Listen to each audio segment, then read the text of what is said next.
안녕하세요. 크리스탈과 함께 책 읽는 시간입니다. 오늘 함께 하실 작품은 투르게네프의 첫사랑입니다.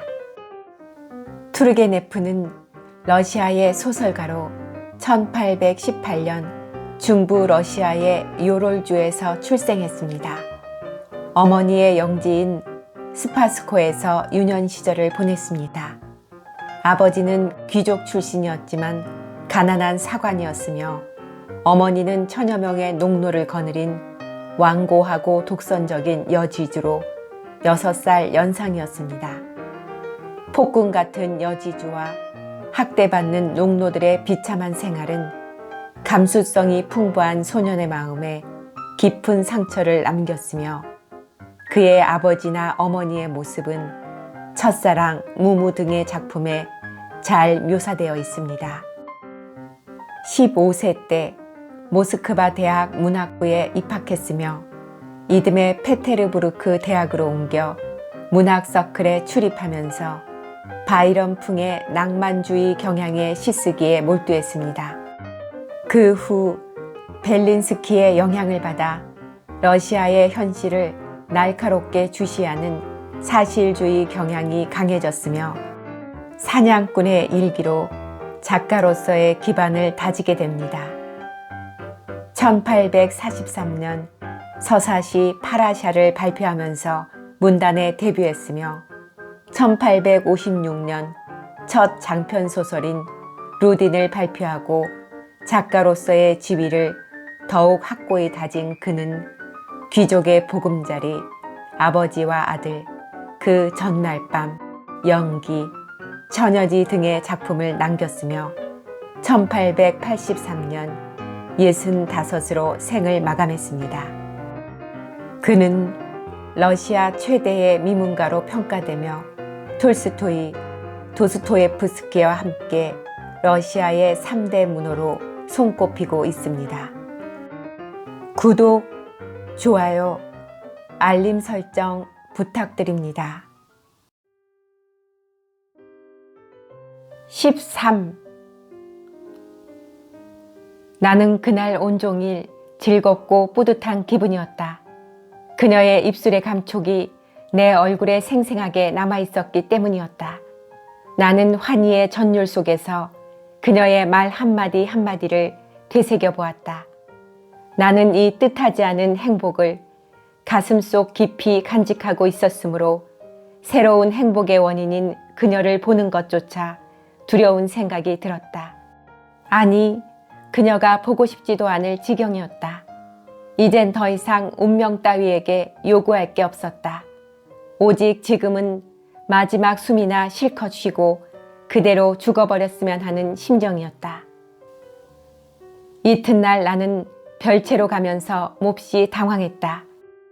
비밀을 지킬 수 있다는 것을 다른 사람에게 알리고 싶어하는 사람처럼 점잖고 거리낌 없는 듯한 가면을 쓰고 나의 마음을 숨기려고 했지만 내 노력은 허사가 되었다. 지나이다는 조금도 동요의 빛을 띠지 않고 지극히 태연하게 나를 맞았다. 다만 손가락으로 위협하는 듯한 신용을 해보이고는 어디 다친 데는 없느냐고 물었을 뿐이었다. 점잖고도 거리낌 없는 듯한 태도나 신비스러운 기분도 순식간에 사라지고 동시에 당황하는 마음도 사라져버렸다. 물론 나는 지나이다에게 어떤 특별한 것을 기대하고 있진 않았지만 그녀의 침착한 태도는 마치 머리 위에서부터 냉수를 끼얹은 것 같은 기분이 들게 했다.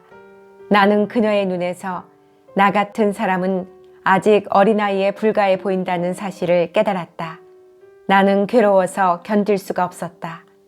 지나이다는 방을 이리저리 거닐면서 내 얼굴을 볼 때마다 생긋 웃었다. 그러나 그녀의 생각은 먼 곳을 헤매고 있었다. 그것은 나도 분명히 알 수 있었다. 내가 먼저 어제 얘기를 해볼까? 하고 나는 생각했다. 어제 어디를 그렇게 바쁘게 갔었는지 꼬치꼬치 캐물어 볼까? 그러나 나는 곧 그만두기로 하고 구석으로 가 조용히 앉았다. 그때 베로브 조로프가 들어왔다. 나는 그가 나타난 것이 정말 반가웠다. 온순한 말은 구할 수가 없군요. 그는 들어오자마자 입을 열었다. 프라이타크가 틀림없이 한 마리 구해준다고 했지만 믿을 수가 있어야죠. 걱정이군요. 뭐가 걱정이에요? 하고 지나이다가 물었다. 이야기나 들려주세요. 뭐가 걱정이냐고요? 당신은 말을 탈 줄 모르잖아요. 무슨 일이라도 생기면 어떡하죠? 그건 그렇고 또 어째서 갑자기 그런 생각을 하게 되었죠? 그런 것까지 알 필요는 없어요, 나의 맹수님. 그렇다면 부이 씨에게 부탁하겠어요. 나는 그녀가 마치 아버지가 그런 청을 당연히 들어주리라고 믿고 있는 것 같은 말투로 서슴지 않고 아버지의 이름을 부르는데 놀라지 않을 수가 없었다. 그렇습니까? 하고 베로브 조로프가 말을 받았다. 그렇다면 당신은 그분과 함께 말을 타러 가려는 거로군요. 그분과 함께 가거나 다른 사람과 함께 가거나 당신에겐 마찬가지 결과죠. 당신과 함께 가지 않는 것만은 분명하니까요. 나와 함께 가지 않는다고요? 베로브 조로프가 어이없다는 듯 물었다. 마음대로 하십시오. 할 수 없지요. 그건 당신 마음이니까. 그러나 말은 구해드리지요. 소 같은 말은 필요 없어요. 미리 말씀드리지만 나는 마음껏 달려보고 싶으니까요. 틀림없이 잘 달릴 겁니다. 그런데 대체 누구와 함께 가는 거죠? 혹시 마레프스키 아닙니까? 왜 그분과 함께 가면 안 되나요? 그렇지만 염려는 놓으세요. 하고 그녀는 덧붙여 말하였다. 그처럼 눈을 번뜩일 필요는 없잖아요.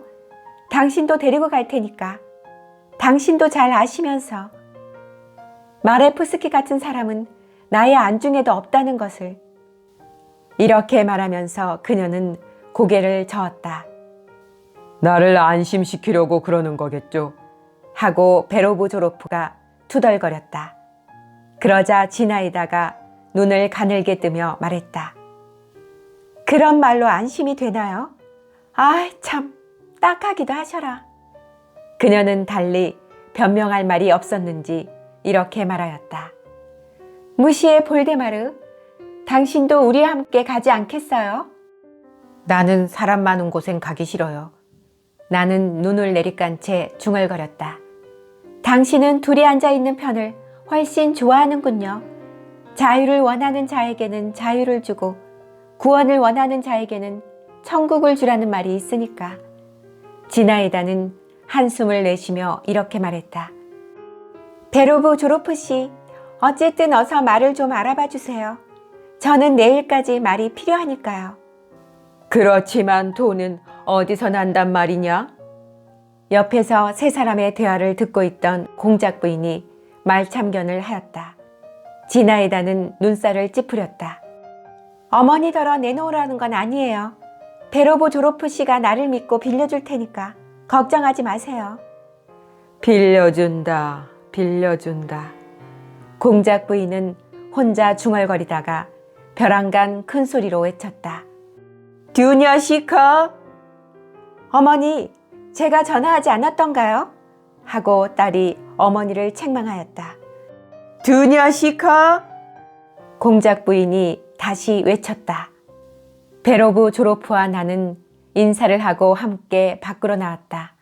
지나이다는 나를 붙들지 않았다. 14. 이튿날 아침 나는 일찍 일어나서 지팡이 하나를 만들어서 성문 밖으로 나갔다. 멀리 나가서 우울한 기분을 풀어볼 작정이었다. 하늘은 맑게 겠지만 별로 덥지 않은 날씨였다. 마음을 들뜨게 하듯 상쾌한 바람이 조용히 불어왔다. 나는 오랫동안 숲속을 헤맸다. 나는 나 자신이 몹시 불행하다고 생각되어 지금까지의 일을 잊어버리기 위해 집을 나온 것이었다. 그러나 결국 젊음, 쾌청한 날씨, 맑은 공기, 경쾌한 발걸음, 푹신한 풀이에서 혼자 누워 뒹구는 즐거움, 이런 것들이 승리를 거두었다. 나의 마음속에는 잊을 수 없는 지나이다의 키스가 다시금 되살아났다. 어쨌든 지나이다는 나의 결단력이나 영웅적인 행위를 매우 높게 평가하지 않을 수 없을 것이라고 생각하자 마음이 한결 가벼워졌다. 그녀의 눈에는 다른 사람이 나보다 훌륭하게 보이겠지만 하고 나는 생각하였다. 그러나 염려할 건 없어. 다른 사나이들은 입으로만 큰 소리 치는 것을 나는 실제로 보여주지 않았는가? 그녀를 위해서라면 어떤 일이라도 할 수 있어. 나의 상상력은 또다시 꿈틀거리기 시작했다. 나는 그녀를 나의 적에게서 구해내는 광경이라든지 온몸이 피투성이가 되어 그녀를 감옥에서 구출하는 모습, 끝내는 그녀의 발밑에서 숨을 거두는 상상을 머릿속에 그려보았다. 나는 우리 집 응접실에 걸려있는 마틸다를 말 위에 태우고 달리는 명기수 말레크 아델의 그림을 생각하였다. 그러나 그 순간 가느다란 자작나무 줄기를 타고 기어 올라가는 커다랗고 얼룩덜룩한 딱따구리에 정신이 팔리고 말았다. 딱따구리는 마치 콘드라 베이스의 손잡이 뒤에서 얼굴을 내미는 악사처럼 쉴 새 없이 나무 줄기 뒤에서 불안한 듯이 오른쪽 왼쪽으로 주둥이를 내미는 것이었다. 그리고 나는 흰 눈은 아닐지라도 라는 노래를 부르기 시작했는데 어느새 그것은 당시에 널리 유행하던 산들바람 불어올 때 그대를 기다리면 이라는 노래로 바뀌어 버렸다. 그 다음에 나는 호미야코프의 비극 속에 나오는 엘마크의 별에 붙이는 구절을 큰 소리로 낭송했다. 그리고 어떤 감상적인 시를 지어보려고 마지막 구절까지 생각했다. 그것은 오 지나이다 지나이다 라는 구절이었지만 결국 완성하지 못하고 말았다. 그러는 동안에 점심때가 되었다. 나는 골짜기를 내려왔다. 좁다란 모래밭길이 골짜기를 따라서 시내로 통해 있었다. 나는 이 좁은 길을 따라서 걸었다. 그런데 문득 등 뒤에서 말발굽 소리가 들려왔다. 나는 뒤를 돌아다보다 나도 모르게 발걸음을 멈추고 모자를 벗어들었다. 아버지와 지나이다의 모습을 발견했기 때문이다. 두 사람은 말머리를 나란히 한 채 오고 있었다. 아버지는 몸을 그녀 쪽으로 돌리고 한 손으로 말의 목덜미를 누르면서 무슨 이야기인가를 하고 있었다. 아버지의 얼굴에는 미소가 감돌고 있었다. 지나이다는 엄숙한 표정으로 눈을 내리뜨고 입을 꼭 다문 채 잠자코 듣고만 있었다. 처음에 내가 본 것은 두 사람뿐이었지만 잠시 후에 골짜기 저쪽 모퉁이에서 제복을 입은 베로브조로프가 입에 거품을 문 검은 말을 타고 나타났다. 보기에도 근사한 그 말은 머리를 좌우로 흔들며 코를 벌렁거리면서 이리저리 날뛰었다. 베로브조로프는 곱비를 당기기도 하고 박차를 가하기도 하였다. 나는 한쪽으로 몸을 피했다.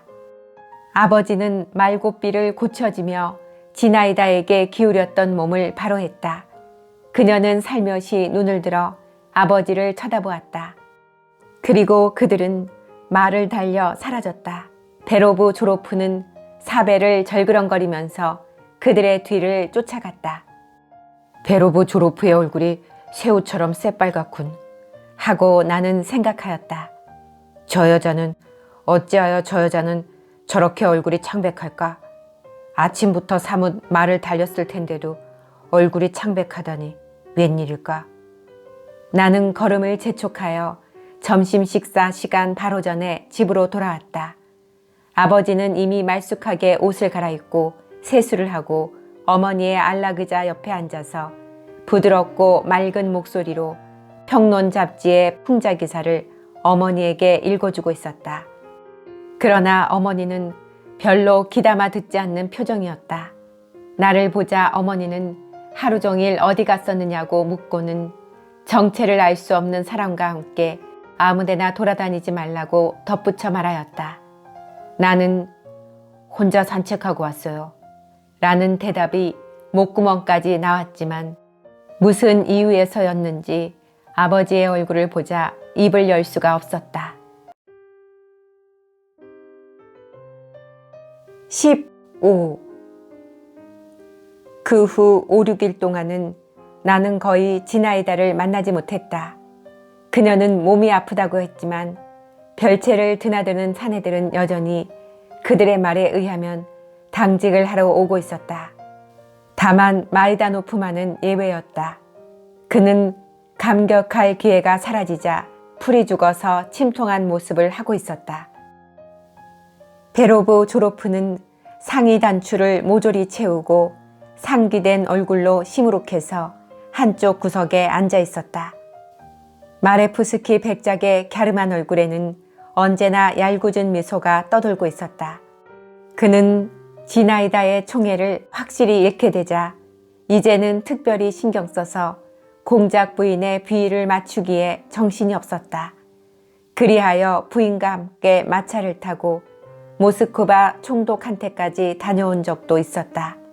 그러나 그 여행은 실패하고 마레프스키는 좋지 않은 일까지 당했던 것이다.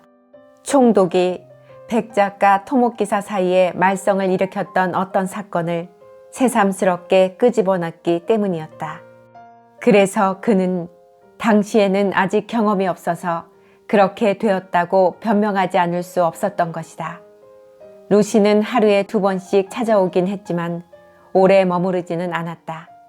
나는 얼마 전에 그와 말씨름을 하고 난 후로는 그를 다소 경계했지만 한편으로는 진심으로 그를 따르게 되었다.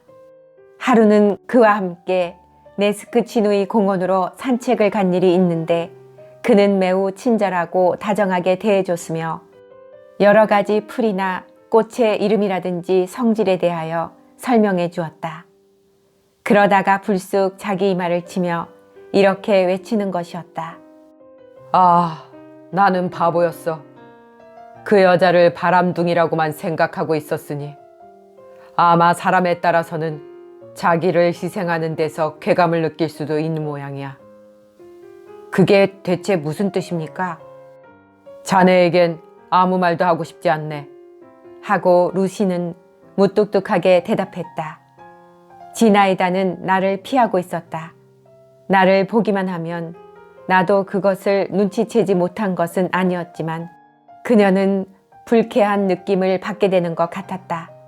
그녀는 무의식 중에 얼굴을 돌리곤 했던 것이다. 그렇다. 무의식 중이었다. 나는 괴로웠고 안타까웠다. 그러나 어찌할 방법이 없었다. 그리하여 나는 될 수 있는 대로 그녀의 눈에 띄지 않도록 그저 먼 발치에서 은근히 지켜보려고 했지만 그것도 반드시 성공을 거두는 것은 아니었다. 그녀에게는 여전히 까닭을 알 수 없는 어떤 변화가 일어나고 있었다. 얼굴이 달라지고 모든 면에서 전혀 다른 사람이 된 것 같았다. 그녀의 이와 같은 변화는 나를 놀라게 하였는데 어느 따뜻하고 조용한 밤에 있었던 일은 특히 그러했다. 나는 가지가 무성한 젖골목 그늘 아래에 있는 낮은 벤치에 앉아 있었다. 나는 그 장소를 즐겨 찾았는데 그곳에선 지나이다의 방 창문이 보였기 때문이다. 그날 나는 꼼짝도 하지 않고 앉아 있었다. 머리 위에 거의 시커멓게 보이는 나무 그늘에서 새 한 마리가 바쁘게 바스락거리고 있었다.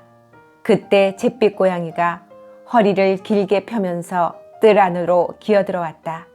그리고 올 들어 처음으로 나타난 딱정벌레가 박지는 않지만 투명한 공기 속에서 윙윙거리고 있었다. 나는 가만히 앉은 채 지나이다의 방을 바라보며 창문이 열리기를 조마조마한 마음으로 기다리고 있었다. 그러자 드디어 창문이 열리고 지나이다가 나타났다. 그녀는 하얀 옷을 입고 있었다.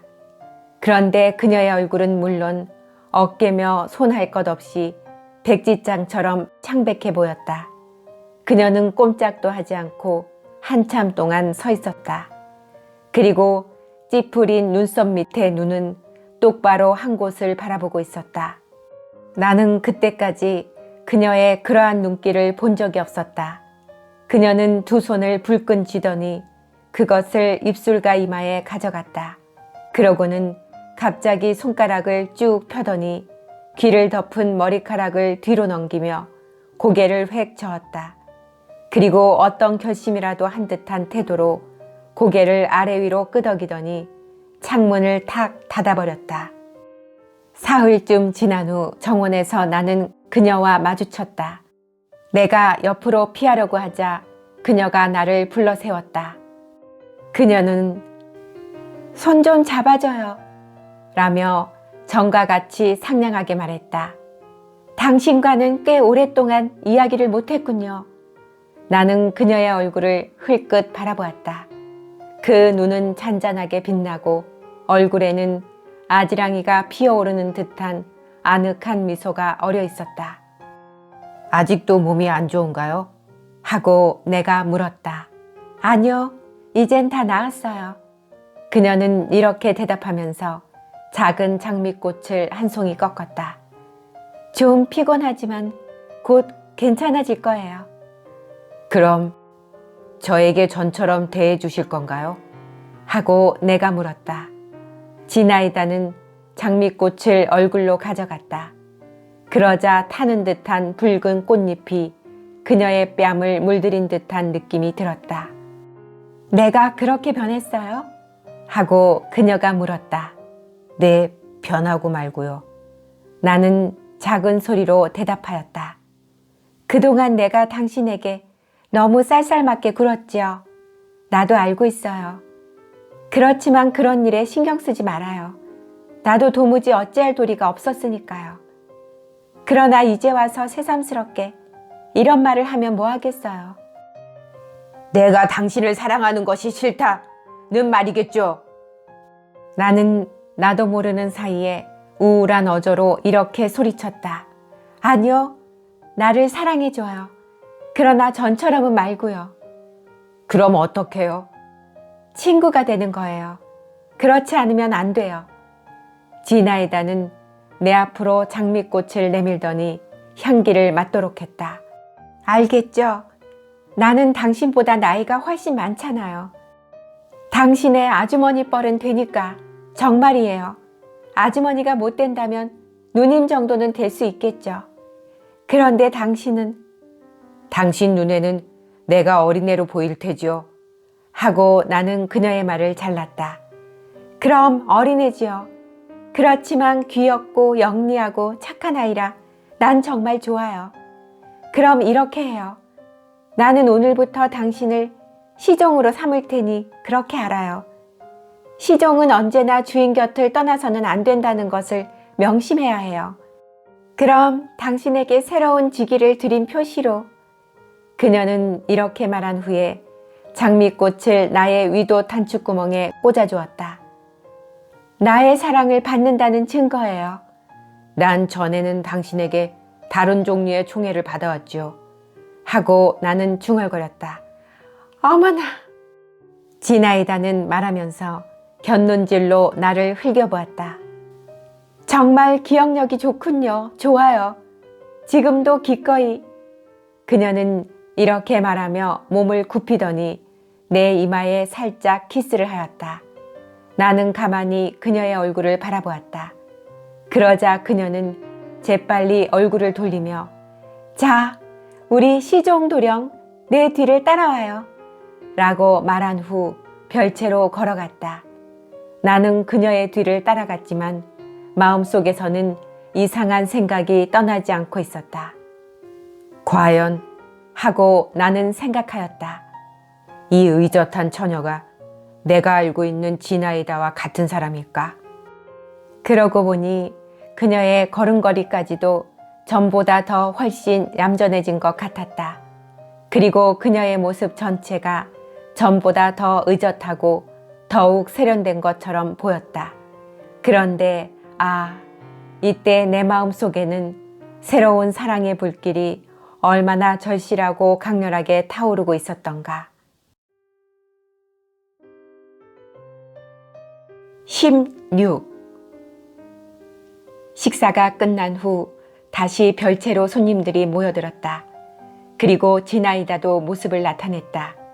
거기에는 내가 좀처럼 잊을 수 없는 그 첫날 저녁에 모였던 사람들이 모두 와 있었다.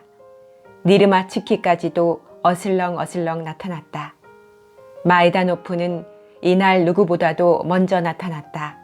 새로 지은 실을 들고 또 벌금놀이가 시작되었지만 전처럼 이상한 방법이나 어리석은 장난이나 떠들썩한 소리는 찾아볼 수가 없었다. 즉, 집시들과 같은 소란스러움이 사라지고 안정감이 찾아들었다. 지나이다는 사람들에게 새로운 분위기를 조성시켰다. 나는 시종격으로 그녀의 곁에 앉아 있었다. 그녀는 놀이를 하는 중에 제비를 뽑은 사람에게 꿈 이야기를 시키자고 말했다. 그러나 그것은 별 성과를 거두지 못했다. 꿈 이야기는 대개가 재미도 없거니와 베로브 조로프는 말에게 잉어를 먹였더니 말의 목이 나무통처럼 변하는 꿈을 꾸었다고 했다. 자연스럽지 못한 것이 아니면 마치 꾸며낸 것 같은 어색한 이야기뿐이었다. 그러나 마이다노프는 꿈 이야기를 한 편의 소설과 같이 들려주었다. 이야기 속에는 무덤이 나오고 하프를 켜는 천사가 나오며 말을 하는 꽃이 나오는가 하면 멀리서 이상한 음악이 들려오는 대목도 있었다. 지나이다는 이야기 중간에 그의 말을 가로막았다.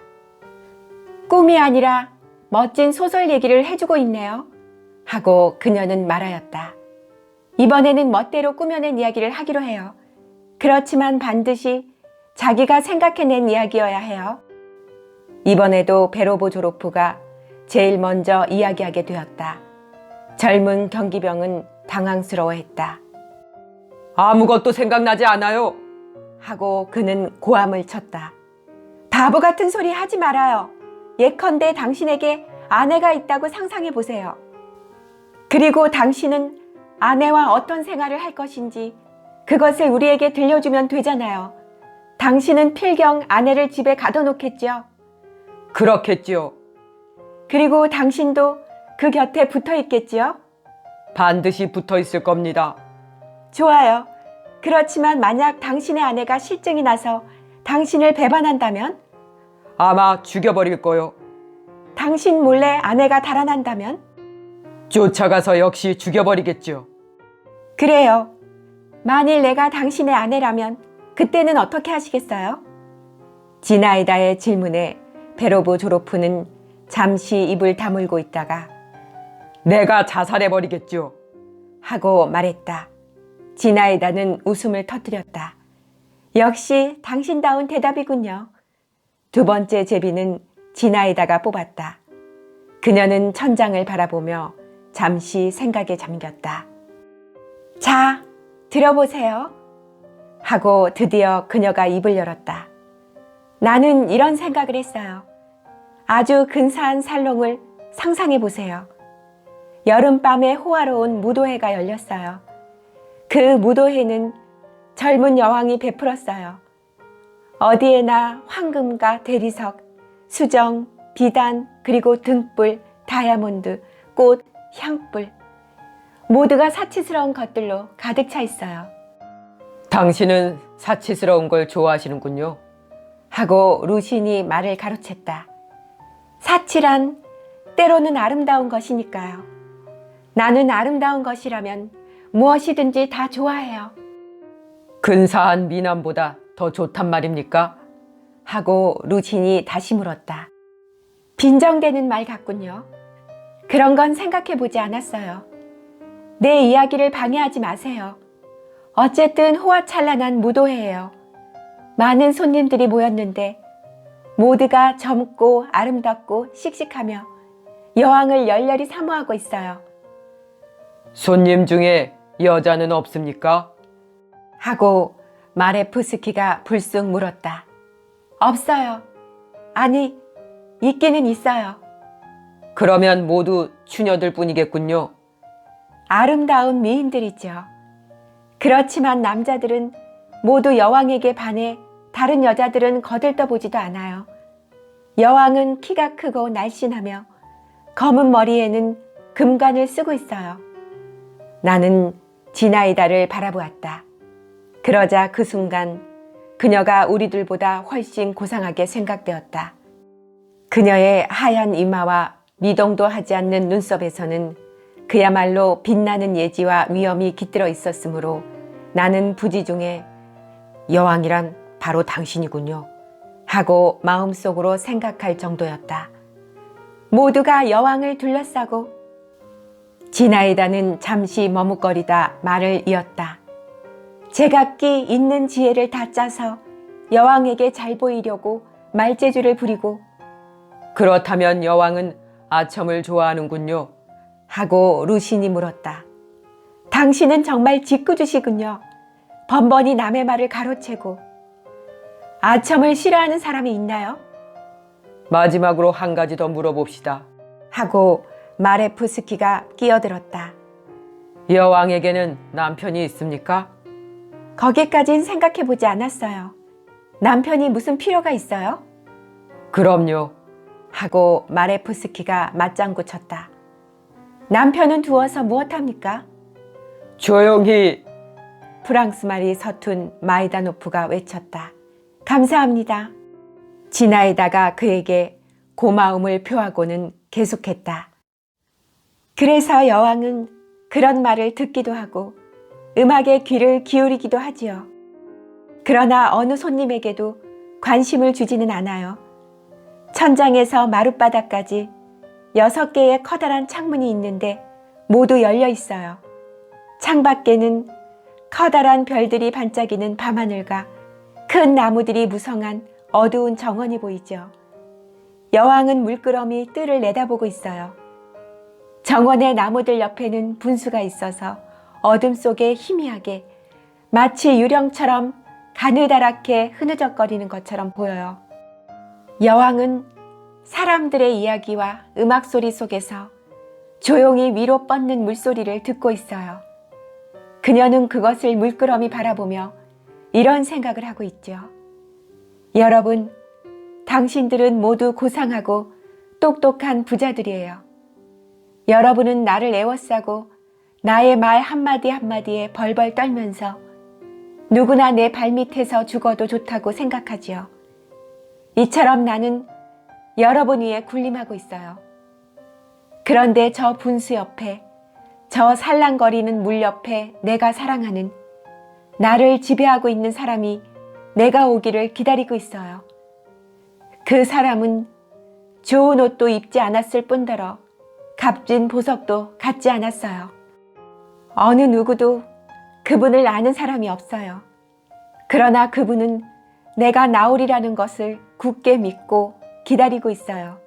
그래요. 나는 꼭 가겠어요. 내가 그분에게 가려고 하면 그 어떠한 것도 나를 막을 수는 없지요.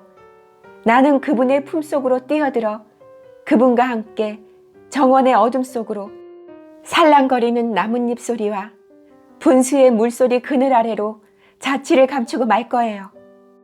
지나이다는 여기서 그만 입을 다물었다. 그것은 지어낸 이야기입니까? 하고 마레프스키가 빈정거리는 투로 물었다. 지나이다는 그의 말에 대꾸조차 하지 않았다. 그러나 여러분, 하고 루신이 불쑥 입을 열었다. 만일 우리가 그 손님들 가운데 끼어 있다가 분수 가까이에 있는 그 행운아에 대해 알았다면 대체 우리들은 어떻게 했겠습니까? 잠깐 기다리세요. 하고 지나이다가 루신의 말을 가로막았다. 여러분이 그런 경우에 어떻게 하실 건지 한 사람 한 사람 내가 말씀드리지요. 베로브 조르프 씨는 그에게 결투를 신청할 테고 마이다노프 씨는 풍자시를 쓰겠지요. 아니에요. 당신은 풍자시를 쓰지 못하니 필경 바르비의 식으로 장단격의 긴 시를 써서 텔레그라프에 싣겠지요. 니르마치키, 당신은 그에게 돈을 빌릴 거예요. 아니, 당신이 그에게 돈을 빌려주고 이자를 받겠지요. 그리고 의사 선생님, 그녀는 잠깐 멈췄다가 말을 이었다. 글쎄요, 당신은 어떻게 행동할지 전혀 알 수가 없군요. 그러자 루신이 말했다. 나는 시의로서의 직책상 손님을 대접할 마음의 여유가 없을 때에는 무도회를 열어서는 안 된다고 여왕에게 충고하겠어요. 아마 당신의 말씀이 옳을지도 모르겠어요.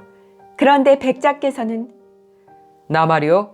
하고 마레프스키가 능글맞은 미소를 띠며 반문했다.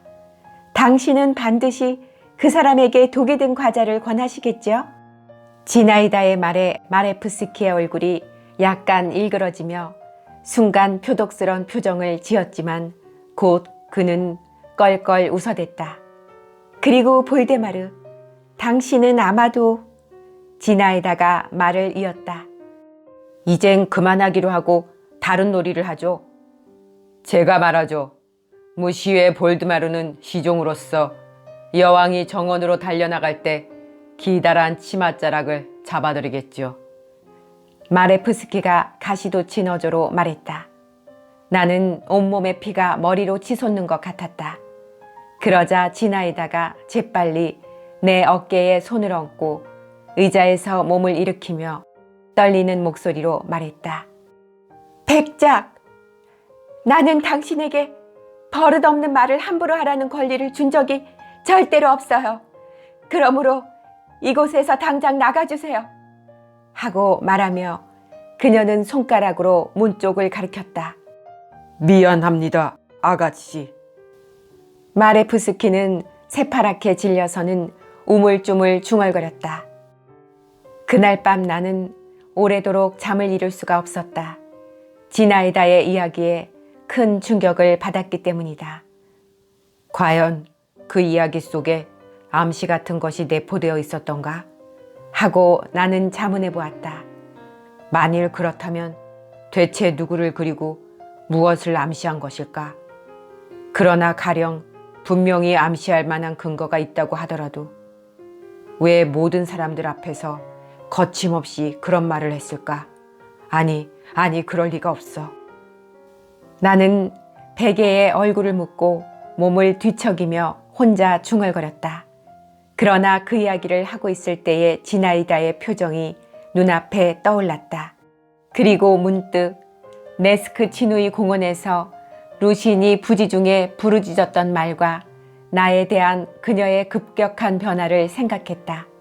그러자 나는 더욱 영문을 알 수 없게 되었다. 대체 상대방은 누구일까?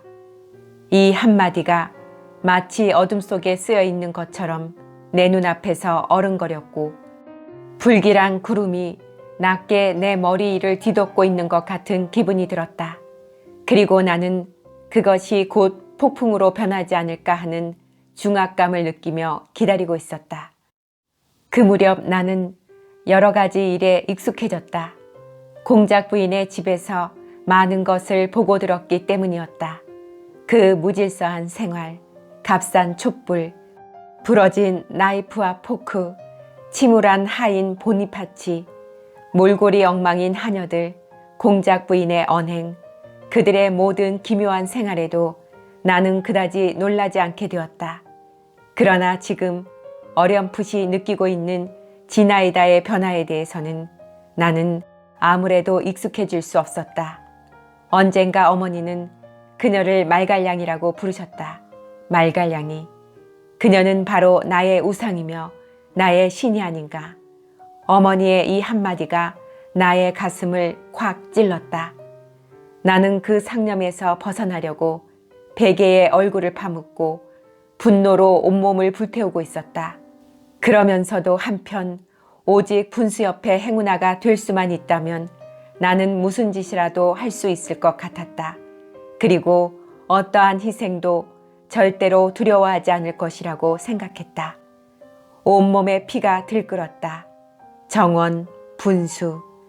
그러다 나는 생각했다. 정원에 나가봐야지.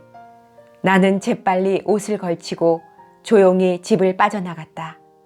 캄캄한 밤이었다. 나무들은 산들바람에 흔들리고 하늘에서는 조용히 냉기가 내리고 채소밭에서는 참깨 냄새가 풍겨왔다. 나는 정원의 오솔길을 거닐었다. 나는 나의 발소리에 놀라기도 하고 다시 용기를 얻기도 했다. 그러다 가끔 걸음을 멈추고 무엇인가를 기다리면서 내 심장의 고동에 귀를 기울이기도 했다. 나는 마침내 담 가까이 다가가서 가느다란 말뚝에 몸을 기대었다. 벼랑간, 아니 그저 그렇게 생각되었을 뿐인지 내게서 몇 발짝 떨어진 곳으로 언뜻 여인의 모습 같은 것이 지나갔다. 나는 눈을 부릅뜨고 어둠 속을 노려보았다. 나는 숨을 죽였다. 저게 무엇일까? 나의 귀에 들려온 것은 발소리인가?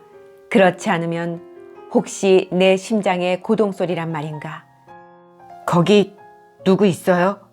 하고 나는 기어들어가는 목소리로 말했다. 아니 저건 무슨 소린가? 소리를 죽인 웃음소리가 아닌가? 아니면 살랑거리는 나뭇잎 소린가? 그렇지 않으면 누군가가 내뿜는 귓가를 스치는 한숨 소리인가? 나는 더러 겁이 났다. 거기 있는 사람 누구야? 하고 나는 조금 전보다 더 낮은 소리로 되풀이해서 물었다. 순간 공기가 흔들렸다. 그리고 하늘에서 불줄기 같은 것이 번쩍거렸다. 유성이 떨어진 것이다. 나는 진아이다 하고 소리를 지르려고 했지만 그 말은 나의 입술 위에서 얼어붙고 말았다. 한밤중이면 가끔 그렇듯이 갑자기 주인은 쥐죽은 듯이 고요해졌다. 숲속의 귀뚜라미까지도 울음을 멈추고 단지 어디선가 창문 닫는 소리만이 들려왔을 뿐이었다. 나는 잠시 꼼짝 않고 서 있다가 드디어 내 방으로 싸늘한 침대로 돌아왔다. 나는 이상한 흥분을 느꼈다. 그것은 마치 애인을 만나려고 나갔다가 만나지 못하고 남의 행복을 곁눈질하며 바라보다 쓸쓸하게 되돌아온 기분과 비슷했다. 17. 이튿날 나는 진아이다의 모습을 언뜻 보았을 뿐이었다. 그녀는 공작 부인과 함께 마차를 타고 어디론가 가고 있었다. 그녀 대신 나는 루신과 마레프스키를 만났다. 루신은 나를 보고도 인사를 하는 둥 마는 둥 했다. 젊은 백작은 일부러 웃음을 띠면서 친한 척 다정하게 말을 걸어왔다. 별채에 드나드는 수많은 손님들 중에서 그만은 용케 우리 집에 드나들었고 어머니의 호감까지 사게 되었다. 아버지는 그에게 호의적이지 않았으므로 신뢰가 될 정도로 지나치게 정중한 태도를 취했다. 아, 시종 양반이군. 하고 마레프스키가 입을 열었다. 자네를 만나니 반갑군. 그런데 자네가 모시고 있는 아름다운 여왕님께선 안녕하신가? 그의 말쑥한 용모도 그 순간 나에겐 역겹게만 생각되었다. 게다가 그의 눈은 경멸하는 듯한 조롱의 빛을 띠고 있었으므로 난 아무 대꾸도 하지 않았다. 자네 또 화를 내고 있나? 하고 그는 말을 이었다. 그럴 게 뭔가? 자네에게 시종이란 별명을 붙인 것은 내가 아닐세. 여왕에겐 시종이 있게 마련 아닌가? 이렇게 말하면 신뢰가 될지 모르지만 자네에게 충고 하나 해야겠네. 자넨 아무래도 직무에 태만한 것 같아. 어째서요? 나는 따지듯 물었다.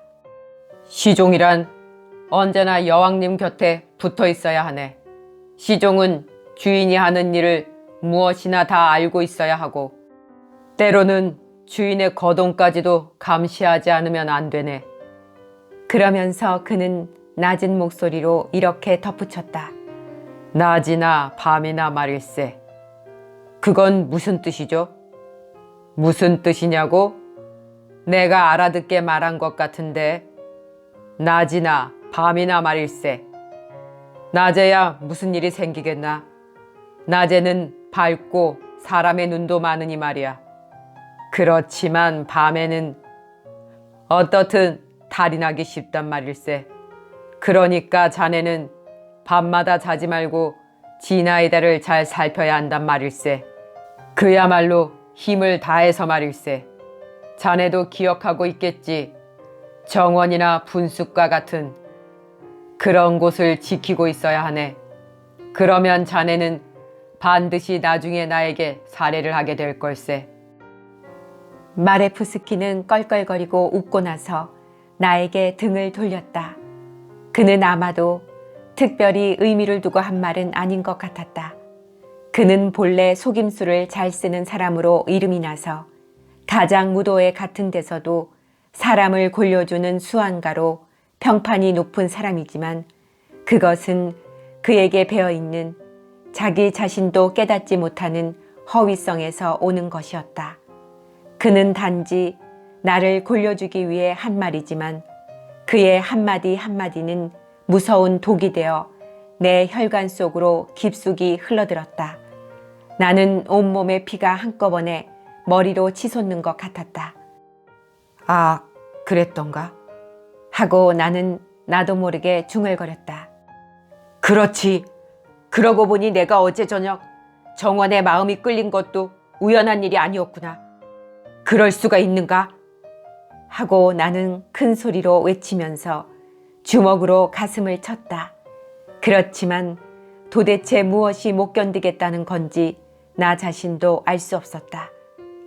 그런 말을 하는 마레프스키 자신이 정원을 찾아오는지도 모르지 하고 나는 생각했다.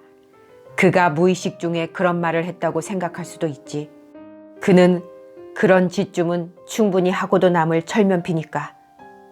우리 집 뜰의 담은 무척 낮았기 때문에 그것을 뛰어넘는 것쯤은 문제가 아니었다. 어쨌든 어느 놈이나 내 눈에 띄기만 해봐라.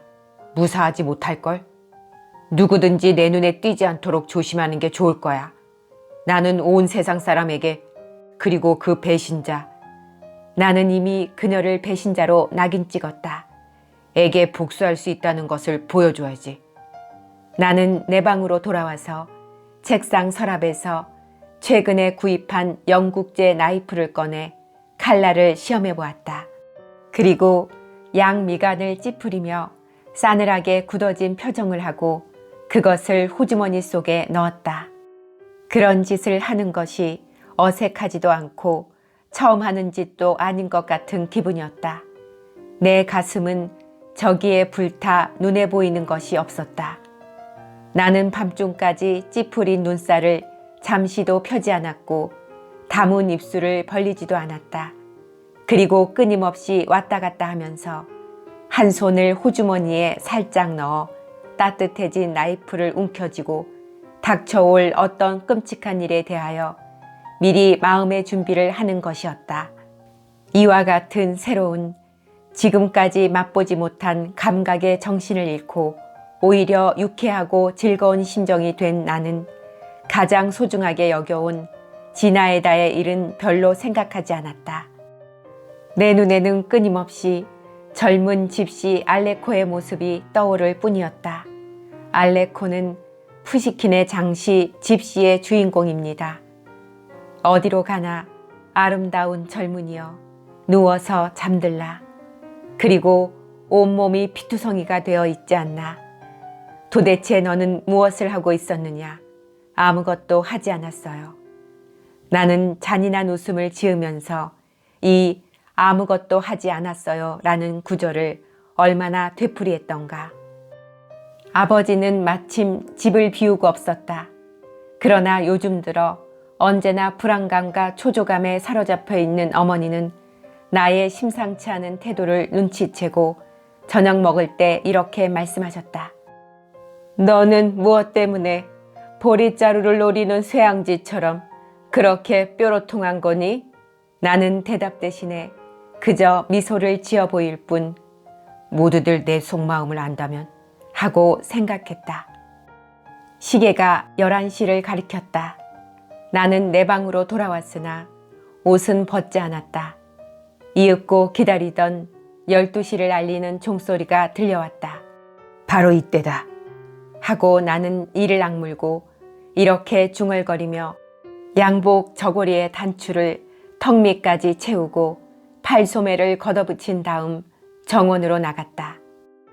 나는 미리부터 지키고 서 있을 장소를 생각해 두었다. 정원 한쪽 끝 우리 집과 자세킨 공작 부인의 집들 안을 가로막고 있는 담 옆에 전나무 한 그루가 있었다. 그 낮고 무성한 나뭇가지 아래 서 있으면 어둠이 허락하는 한 주위에서 일어나는 모든 것을 다 볼 수가 있었다. 그곳에는 언제나 신비롭게 보이는 한 갈래 좁다란 길이 담을 따라 구불구불 뱀처럼 굽이져서 이 부근에는 담을 넘나든 것 같은 발자국이 있었다. 순전히 아카시아 나무로만 지은 정자가 있는 쪽으로 뻗어 있었다.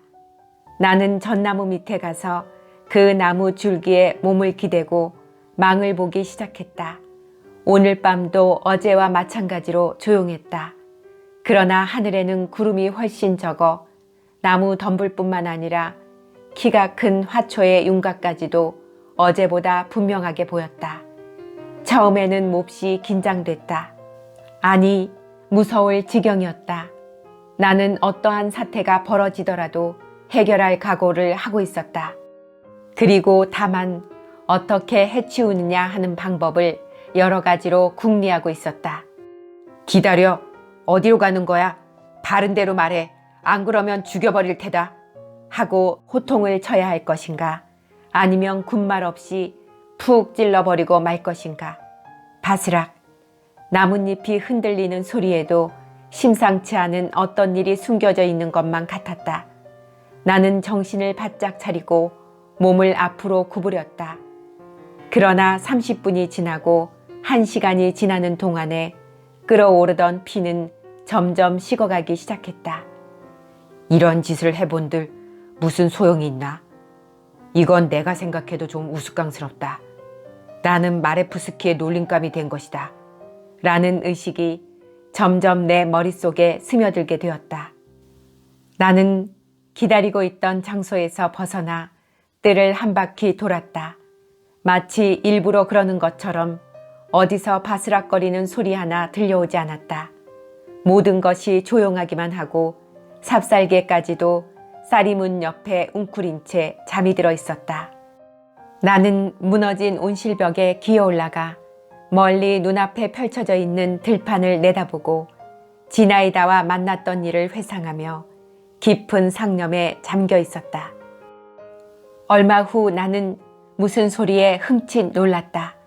삐걱하고 문이 열리는 소리가 나고 뒤이어 나뭇가지가 딱 부러지는 소리가 들린 것 같았다. 나는 껑충껑충 2번 만에 온실에서 아래로 뛰어내려 숨을 죽이고 그 자리에 얼어붙은 듯이 서 있었다. 가볍고 빠르면서도 조심스러운 발소리가 분명히 뜰에서 들려왔다. 그 발소리는 점점 내 쪽으로 가까이 다가왔다.